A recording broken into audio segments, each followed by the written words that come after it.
Знаете ли, кои са двете най-скъпи неща на света? Енергията и времето. Енергия можем да се набавим по определени начини, но времето си отива веднъж завинаги безвъзвратно. Хубаво е да видим кои са тези, които крадат от нашето време. Едното това са социалните медии. В момента, в който чуем сигнал от телефона, че някой нещо е публикувал, че е поснал, че е изпратил съобщение, ние зарязваме всичко и отиваме да гледаме там, като след това с пръстчето започваме да скролваме нагоре, за да не пропуснем някоя новина. Как можем да се преборим с този навик, тъй като това е навик? Много хора си махат профилите, но това не е решение, защото живеем в такъв социален свят.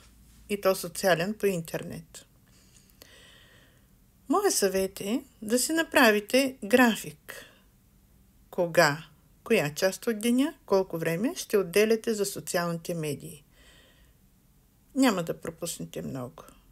Очаквайте следващото видео и може да се присъедините в Телеграм канала, където разискваме най-различни теми от живота. Гледайте следващото видео.